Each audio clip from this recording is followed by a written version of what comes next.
नमस्कार विद्यार्थी मित्रांनो, स्वागत आहे आपले सर्वांचे या यूट्यूब चॅनलवर। आज आपण इंग्रजी व्याकरण या विषयाअंतर्गत भाग 7मध्ये संभाव्य प्रश्न पाहणार आहोत। चला तर सुरुवात करूया। पहिला प्रश्न, select the incorrectly spelled word.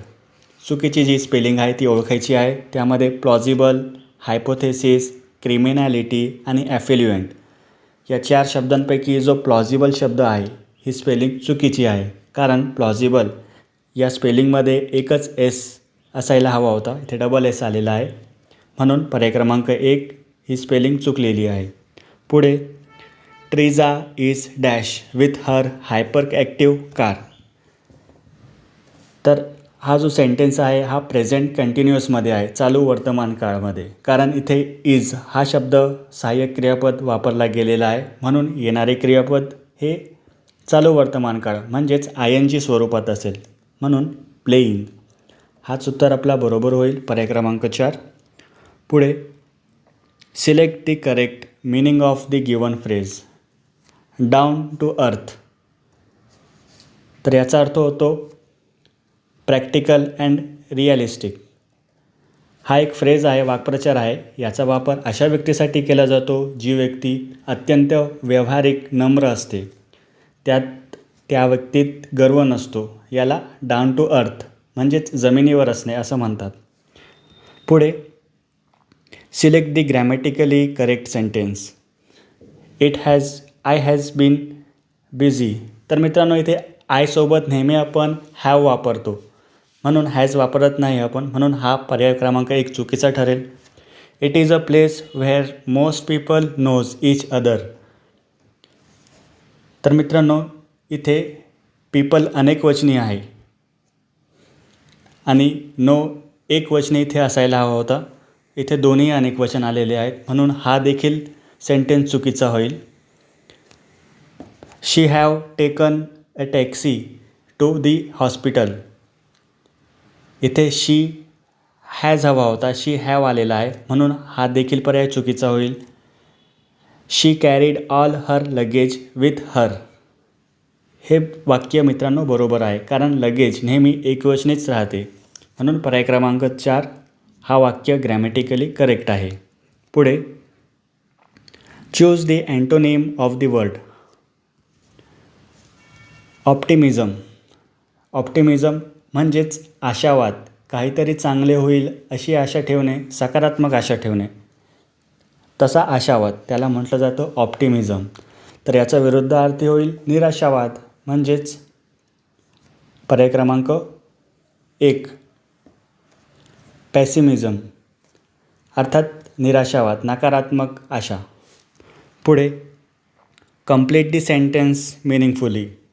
It was Ivy who dash the window. तर मित्रांनो, हे आयव्ही आहे ते एका मुलीचं नाव आहे। It was Ivy who dash the window, त्याने विंडो तोडलेली आहे, म्हणजेच इथे क्रियापदाचं कोणतं रूप येईल, तर सेंटेन्स हा वॉज आलेला आहे सेंटेन्समध्ये, अर्थात हे भूतकाळी रूप आहे, हे पास्ट टेन्सचं सेंटेन्स आहे, म्हणून पास्ट टेन्समध्ये नेहमी क्रियापदाचं दुसरं रूप वापरलं जातं, तर ब्रेकचं होईल ब्रोक, म्हणून पर्याय क्रमांक 2 broke. It was Ivy who broke the window. पुढे, choose the nearest in meaning to the given word. Massive. Massive याचा अर्थ होतो अत्यंत प्रचंड प्रमाणात, खूप मोठे, तर याचं समानार्थी शब्द होईल ह्यूज, म्हणजेच याचा अर्थही होतो खूप मोठे असा। पुढे, pick out the most appropriate word. It is only a dash arrangement. तर इथे it is only a temporary arrangement हा वाक्य योग्य जोडेल। शब्दाच्या शेवटी MENT असतो, अर्थात अरेंजमेंट, तर तो नाऊन असतो आणि नामापूर्वी नेहमी विशेषण असते, म्हणजेच टेम्पोररी हा देखील एक ॲडजेक्टिव्ह आहे, विशेषण आहे, म्हणून हाच आपला शब्द इथे योग्य बसेल। पुढे, identify the grammatical error. To my surprise I saw 2 strangers coming out of my house.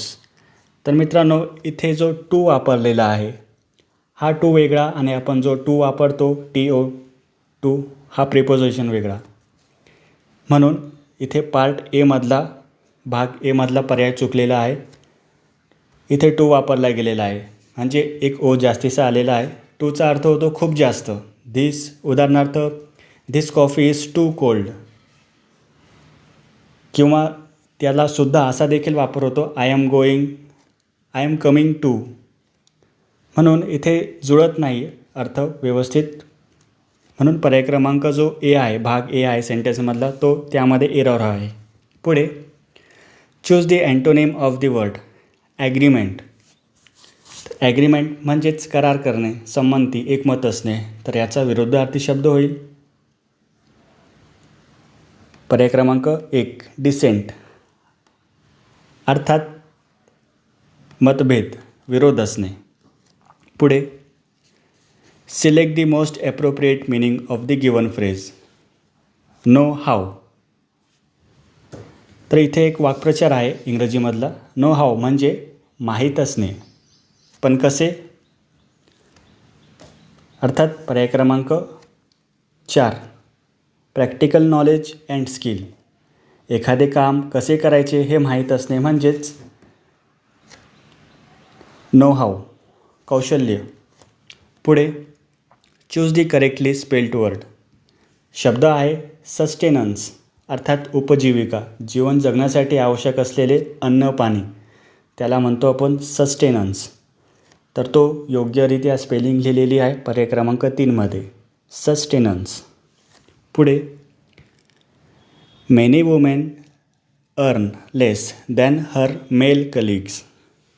तर इथे जो एरर आपल्याला ओळखायचा आहे, इथे एरर आहे हा भाग सी मध्ये, दॅन हर हा भाग चुकीचा आहे. कारण वाक्याची सुरुवात मेनी वुमेन या अनेकवचनी शब्दाने झालेली आहे आणि सी या भागामध्ये अनेकवचनी नामासाठी हर असे वापरले आहे, जे चुकीचे आहे. अनेकवचनी सर्वनाम हवे होते दिअर, दॅन दिअर. म्हणून पार्ट सी हा इथे एरर आहे त्यामध्ये. पुढे Kreena dash a lot of cold drink yesterday but Gracie didn't. तर मित्रांनो, वाक्यात येस्टरडे आहे जो भूतकाळातील घटना दर्शवित आहे. भूतकाळ म्हणजेच आपण वाक्यामध्ये क्रियापदाचं दुसरं रूप वापरतो, ड्रिंकचं ड्रँक होईल. इथे पर्याय क्रमांक 2 योग्य उत्तर होईल. पुढे choose the one that is grammatically correct. तर Kamala was asleep but her child Nagesh is awake. तर मित्रांनो, इथे इज आणि वॉज दोन्ही आलेले आहे, जे की मिसमॅच होत आहे. एकतर घटना पूर्ण भूतकाळामध्ये असायला हवे, नाहीतर वर्तमान काळात असायला हवे. म्हणून हा पर्याय चुकलेला आहे. Sheela is disobedient so give her a bit of your mind. तर इथे मित्रांनो एक वाक्प्रचार आहे, give her a bit of your mind. याचा अर्थ होतो रागवणे, चूक समजून सांगणे. म्हणून हा पर्याय योग्य आहे. A food fest which was organised by my father was an excellent one. तर इथे जो विच वापरलेला आहे, हा विच ऐवजी दॅटचा वापर केलेला आहे. इथे करायला हवा होता. कारण मित्रांनो, निर्जीव घटकासाठी आपण दॅट वापरतो, सजीवसाठी विच. अर्थात फूड हा निर्जीव वस्तू आहे, म्हणून इथे दॅट वापरायला हवा होता. A food fest that was organised असा. म्हणून हा पर्याय चुकलेला आहे. व्हेन डू दी राजधानी एक्सप्रेस रीच दिल्ली. तर इथे राजधानी एक्सप्रेस एकवचनी नाम आहे आणि एकवचनी नामासाठी डज वापरले जाते. इथे डू वापरला गेलेला आहे. असं असायला हवं होतं की व्हेन डज दी राजधानी एक्सप्रेस रीच दिल्ली. म्हणून पर्याय क्रमांक 2 हाच आपला योग्य उत्तर होईल. पुढे life history of a man written by himself is called dash. तर त्याला म्हटलं जातं आत्मचरित्र. जेव्हा एखादी व्यक्ती स्वतःचे जीवनचरित्र स्वतः लिहिते तेव्हा त्याला ऑटोबायोग्राफी असं म्हणतात. पर्याय क्रमांक 3 योग्य उत्तर होईल. पुढे lieutenant Sharma is dash on Akash missile system part of Indian army weapon system. तर इथे जो लेफ्टनंट शर्मा इज डॅश आहे यामध्ये त्यांना तैनात केलं गेलं आहे आकाश मिसाईल सिस्टममध्ये. तर तैनातसाठी आपण शब्द वापरतो डिप्लॉईड. पर्याय क्रमांक 4 योग्य उत्तर आहे. पुढे pick out the correctly spelled word. Usually हा स्पेलिंग चुकलेली आहे, इथे डबल एल हवा होता. न्यूसन्स अर्थात त्रास आणि प्रिव्हिलेज ही देखील स्पेलिंग चुकलेली आहे. न्यूसन्स ही देखील स्पेलिंग चुकलेली आहे. प्रिव्हिलेज अर्थात हक्क आणि फॅमिलियर ही स्पेलिंग योग्य आहे. फॅमिलियर म्हणजेच परिचित, म्हणून पर्याय क्रमांक 4 मधली फॅमिलियरची जी स्पेलिंग आहे ती बरोबररित्या लिहिलेली आहे. पुढे select the one word substitute necessary for a particular purpose.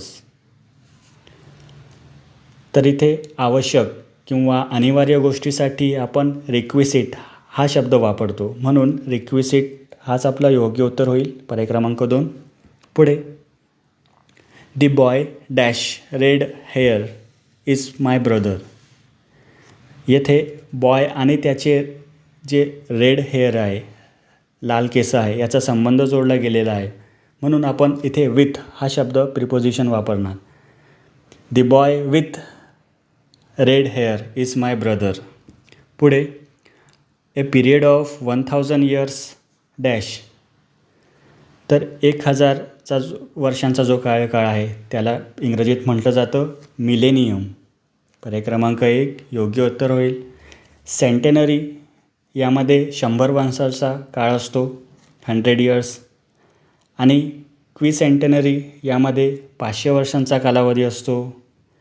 आणि बायॲन्युअल हे अशी घटना असते की वर्षातून 2दा घडणारी घटना असते यामध्ये, म्हणून पर्याय क्रमांक 1 मिलेनियम हा काळ असतो 1000 वर्षांचा. पुढे सिलेक्ट दी करेक्टली स्पेल्ड वर्ड. शब्द आहे इंड्युरन्स. तर इथे जो पर्याय क्रमांक 4 मध्ये लिहिलेला आहे इंड्युरन्स हा करेक्टली लिहिलेला आहे, कारण इथे सुरुवातीला आय येत नाही, इथे ई हा शब्द येतो, शेवटी ANCE येतो आणि ड्यू, म्हणून पर्याय क्रमांक 4 इंड्युरन्स म्हणजे सहनशक्ती, चिकाटी. पुढे select the most appropriate synonyms. Jack met with an dash accident.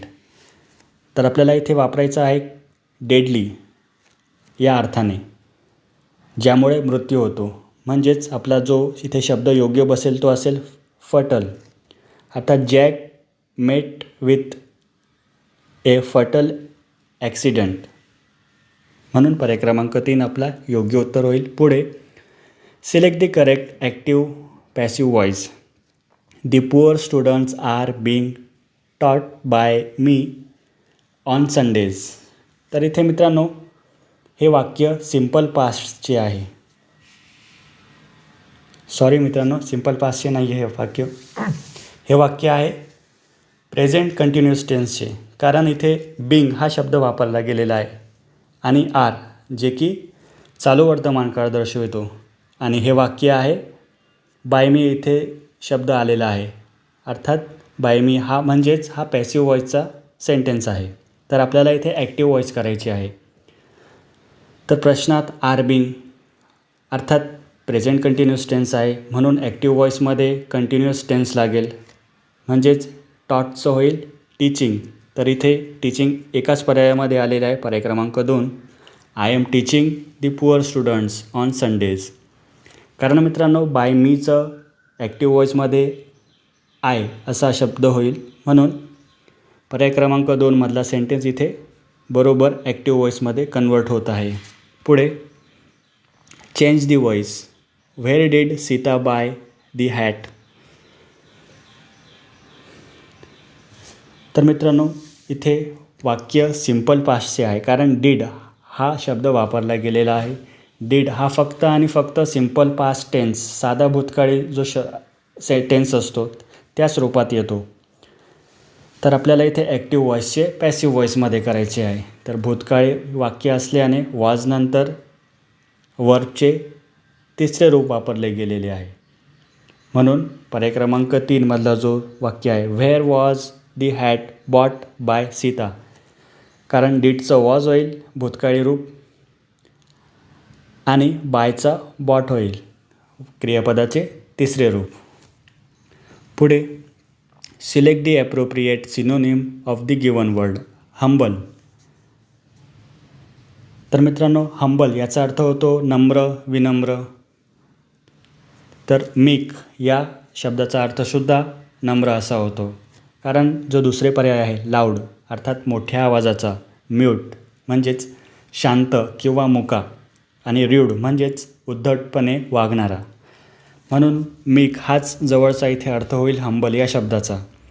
पुढे single use plastic refers to the entire class of items that are used once and then dash. तर इथे शब्द आहे डिस्पोज. तर डिस्पोज ऑफ. तर dispose या क्रियापदानंतर नेहमी of हा प्रिपोजिशन वापरला जातो. म्हणून पर्याय क्रमांक 3 आपला योग्य उत्तर होईल डिस्पोज्ड ऑफ. पुढे choose the correct indirect narration. He said to me I never eat sweets. तर इथे मित्रांनो सेड टूचं टोल्ड होईल आणि आयचं ही होईल.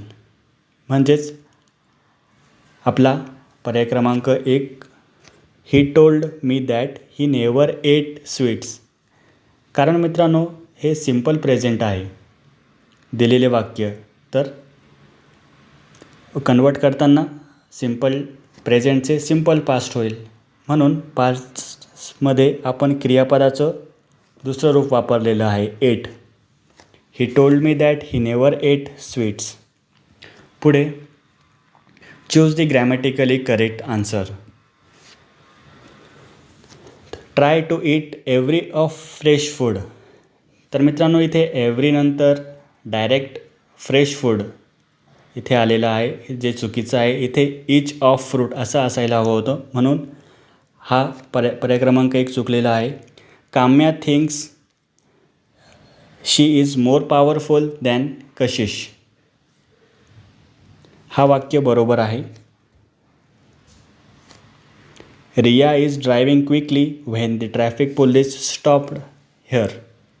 इज ड्रायव्हिंग इथे हा शब्द आलेला आहे. इज ड्रायव्हिंग प्रेझेंट कंटिन्युअस जे की वॉज ड्रायव्हिंग असायला हवे होते, कारण पुढची क्रिया ही भूतकाळात जात आहे. Police stop her. म्हणून तिसरा वाक्य चुकलेला आहे. It was a honour to be invited here today. इथे जो ऑनर शब्द आहे मित्रांनो इथे जे आर्टिकल वापरायला हवा होता तो एन ऑनर असा आर्टिकल हवा होता. म्हणून पर्याय क्रमांक 4 चुकलेला आहे. म्हणून पर्याय क्रमांक 2 जो आहे Kamya thinks she is more powerful than Kashish हा पूर्णपणे योग्य आहे. पुढे शेवटचा प्रश्न. Fill in the blank. The company has decided to dash a new marketing campaign next month. तर इथे जो शब्द येईल तो येईल लॉन्च. पर्याय क्रमांक 1 योग्य उत्तर होईल. टू नंतर नेहमी बेस फॉर्म येतो क्रियापदाचा नेहमी बेस फॉर्म अर्थात उदाहरणार्थ to go, to study, I am to go, to study अशा प्रकारे अर्थात बेस फॉर्म. तर मित्रांनो अशा प्रकारे आज आपण इंग्रजी व्याकरणावरील 30 प्रश्न अभ्यासली. त्यामागची आपण कन्सेप्ट जाणून घेण्याचा प्रयत्न केला. तर अशा प्रकारे व्हिडिओ आवडल्यास व्हिडिओला नक्की लाईक करा. चॅनलला सबस्क्राईब करणं विसरू नका. काही शंका असेल तर कमेंट बॉक्समध्ये नक्कीच कमेंट करा. जय हिंद, जय महाराष्ट्र.